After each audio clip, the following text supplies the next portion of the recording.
Have you ever found an author tool that looked like it might make publishing easier? It promised cleaner formatting, simpler links, better promotion tracking, or one less administrative task. So you immediately start comparing plans and watching tutorials and getting ready to make a purchase. But I say before you add another account, stop and ask yourself, have I fully utilized the publishing platforms I already have? And then ask yourself a slightly different version of that question. Have I used the features that matter to my author business? And do I understand what I would lose if I abandon the platform I'm already on? And I started thinking about this due to some changes, or not really changes, or some features that Draft2Digital highlighted recently. Like many indie authors, I started with KDP, and that was my primary platform. I added Draft2Digital to reach markets beyond Amazon, but it never became the center of my process. However, as my catalog grew and I began using KDPs, like expanded distribution for some paperbacks, I started wondering, do I even still need Draft2Digital now that KDP has that expanded feature? So before closing it, I took an inventory of what the account actually offers and could do. And that raised a larger question in my head.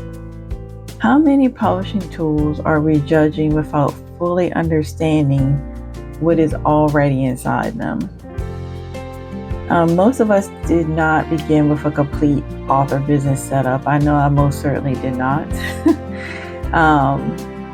It was built by solving one problem at a time. When I needed to format a book, I searched for formatting tools. When I wanted one link leading readers to several stores, I added a universal link.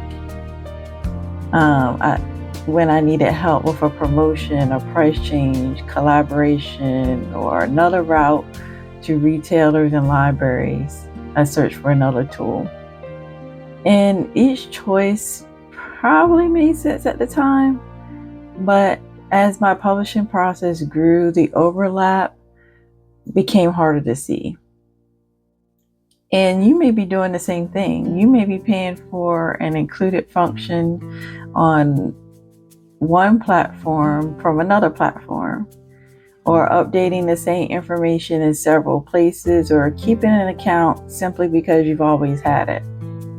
The problem is not automatically that you have too many tools. The problem is not knowing which job each one performs. And I had mainly seen Draft2Digital as a route to stuff like Apple Books, because formatting and for that and getting through the payment directly and all those things can be cumbersome. And then also the route to the library systems, additional international platforms beyond Amazon. But on July the 28th, Draft2Digital published an overview of 12 lesser known features. Now, I'm not going to take you through all 12, but I want to focus on the ones that stood out and show you how an audit of your tools can actually be useful. One of the features it spoke about lets you opt eligible books into new distribution partners without updating every title individually. Bookshop.org is one example. Authors can opt eligible ebooks into bookshop.org through Draft2Digital. And while publishing books through D2D, print are automatically purchasable there as well. So now you can have your ebook and print book available to local bookstores. Now, while it doesn't place your book on every local shelf, it does give the title a path through a platform that supports independent bookstores. So you're supporting the entire independent ecosystem without you having to set up a separate digital distribution relationship with each participating store or each store in your area. So that's a really good feature. And depending on the format and retailer, you may also be able to create a pre-order before the final ebook is ready. You can set territorial prices or even schedule promotional prices. So there's a lot of automation there that you can take advantage of as well. Production support includes customizable interiors and help turning an existing front cover into a print-ready cover. You need help with that. And while they don't replace professional services, it meets straightforward project needs, and it's really great for when you're starting out and not generating a ton of revenue. It prevents you from having to put what little you are earning back out into those services, but still help you create a polished, finished product. And you can also grant limited access without sharing your main login to someone else. So that's helpful when you have collaborative projects and you need to divide payments and things like that. It also has reader routing and promotional features that include the Books2Read links, which is universal links that take the person directly to your D2D author page with links to all that title. It's only one book per link though, but it does show every platform that book is on, so you don't have to manage a ton of links, which is really helpful. And unlike some other universal links that advertise themselves as free, which they are, there are no ads or anything else that pop up and interrupt the purchase process or the review process, so it makes it much more customer friendly. Not to mention they have referral tools, merchandising submissions, and Smashwords promotional options. So all those things are included with every D2D author account. Now, not every feature will matter to you depending on what your marketing plan or is. But the point is that the account may be capable of more than the one label we place on it, right? And so that's something that we need to explore. And a long feature list only tells you what's available. Keep that in mind. It doesn't necessarily mean that you're receiving value. It's kind of like if you have paid like cable service, it boasts like hundreds and hundreds of channels, but if you really pay attention, it's the same channels listed over and over, but standard definition, high definition, Super HD, 8000K, whatever. But it's the same channels, just in different screen quality, and they play the exact same shows most of the time at the exact same time. So it's quality versus quantity. And like I said before, keeping that in mind, even though a platform has tons of features, it may not fit the way you publish. So they might not ever be activated, or they might duplicate another paid service that may do a better job in that area. So I'm not saying just because a platform offers a lot of features, you should automatically keep it, but you do need to compare and contrast. Something that saves time and reduces repetitive work and gives readers a convenient route is something that is very valuable. So you want to go with the tool that's going to give you that in a most straightforward, economical way. D2D also says its commission is approximately 10% of a book's retail price.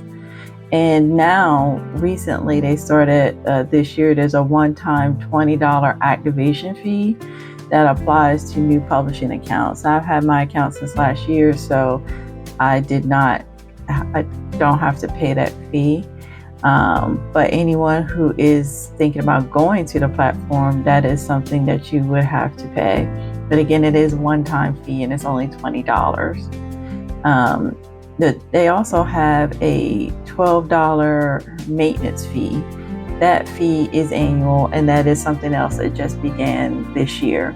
And it only applies when an account earns less than $100 in net proceeds after Draft Judicial's commission during the previous 12 months.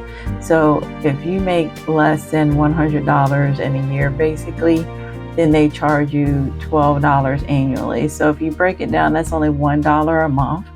Then you can't beat it. And you may say, well, why would I pay that if I didn't get any sales? That is a time to dive into your data to figure out why you're not getting sales through D2D. Could be just that the genre you're in is not something that the readers on that platform are actively searching for, or maybe it's just kind of buried. You need to look at your metadata, things like that. But $1 a month, what can you get for that anywhere? Not very many places. So that's something to keep in mind. Another thing I want to talk about is taking one platform at a time. You feel like, or I felt like when I first started publishing, that I needed to be on every single platform, especially because I was hearing all the horror stories about people getting randomly deactivated from KDP and things of that nature. So I wanted to make sure I had all my ducks in a row in case something, weird happened. But before you go through all that, again, you want to take a look at and see, what are you already paying for? What type of subscriptions do you have? What are the commissions or annual fees or indirect costs on each platform? And what work does it or will it save? So you have to take all those things into consideration. And also, what control do you give up? Because since this market has become more saturated, a lot of these platforms are really updating their fine print. So you really need to read, as you should always, but specifically now, what you're getting into, what they have the rights to, what you have the rights to, and all those type of things, especially if you're using their ISBNs instead of your own. All those type of things you really want to take a good look at and make sure that platform is the right move for you. And I want to talk about the Books2Read portion, the universal link.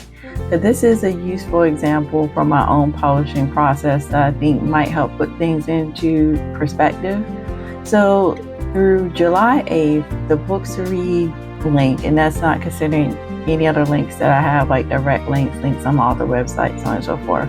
Specifically, the Books2Read link for the Gilded Hotel book recorded 2,095 views. Out of those views, there were 61 retailer clicks. And the universal link, or the Books2Read link, does give you a breakdown so you can have the context. So what I found was that 42 clicks went to the Amazon ebook, 15 went to the Amazon paperback, 2 went to Apple Books, and then 2 went to Smashwords. Now, that was literally, I had only had the book on the platform for 30 days because I started with D2D last year with my original first publication, Silhouettes in the Garden. So this is just for 1 month, but as you can see it right now, Amazon is leading the way. So I'm going to monitor it for the next 90 days to see if that changes, in order to determine whether or not I'm going to add the second book in the series to that platform, or is it even worth it, because people again are going to Amazon majority of the time anyway, at least so far. And that's an example of the type of data that you can extract from that. So we want to get away from everything directly generating sales, but using everything that we have to accumulate data that we can interpret and then make adjustments that could potentially then lead to sales. So it's never a loss. It's always something you can learn. So you want to audit your own author tools. Just get one sheet of paper or do a simple spreadsheet and write down or type in each tool, the job it should perform, the features, It actually includes and whether you enable them or are eligible to use them. Kind of like when you go to pay for some type of service and it gives you the different tiers and it has the check marks in the one, this is what you get at this tier, this is what you get at that tier, blah, blah, blah. You can make one of those for yourself so that way you can tell what tools are really giving you the most bang for the buck based on your current setup. Also, you want to think about, have you even used those tools in the past 12 months? Because if you're not using it, 9 times out of 10, you should just probably lose it, especially if it's doing the same job as another tool. Or even though you're using another tool, it might be beneficial for you to use the one you haven't used because it offers more services based on, again, your personal setup. But like me and many others, you probably just use the other tool more because that's the one you started with and that's the one you're most familiar with. So you want to make sure that you're using tools that are actually going to help drive your business forward and not necessarily ones that you're just simply comfortable with. Something else to consider that just occurred to me is if you are really comfortable with a tool, but it doesn't have the features that you now need or want and would actually use, because again, more is not always more, less is more. Look to see if there's an upgraded version where you could keep the tool you're familiar with but get more expanded access. And if it's similar to the accesses and services you need or want from the other tool, you can just upgrade that one and then cancel the other one completely. That would also make sense. So when you're doing this audit, again, don't try to audit everything at once. Choose a particular category, whether it's your distribution channels, how you produce things, your collaborations, payments, discovery or marketing, break down for what tool, for what purpose, and go literally one by one. So the goal is not to close as many accounts or cancel as many tools as possible, especially like this example I brought up with D2D because I was grandfathered in. Opening my account last year, I was not subject to the $20 fee. Again, it's only $20, but still, if I had closed it or never opened it and opened it today, that's $20 I would have to spend. So that's something to keep in mind as well. If you set up a service that was free, if you close or cancel it because you decide later you need or want it, you may not be able to, the barrier to entry may be a little bit higher, right? So once you know all that information, you know the job, the cost savings and evidence, at that point you can decide whether to activate a new service, keep or upgrade a current service, or just let it go. And if you would like more self-publishing guidance and help navigating through the beginning of the independent author process, you can always visit my indie author resources at lulastarling.com, and I'll place the link in the description. So during this conversation, let me know which D2D feature you did not even know existed after taking a look at the original article, or what is one author tool you now plan to audit? Let me know in the comments. And if this helped you look at your publishing process a little bit differently, please like the video and subscribe for more author notes on books, creativity, and the overall author journey. Remember, a well-built author business does not necessarily have the most tools. It has a clear reason for every tool it keeps.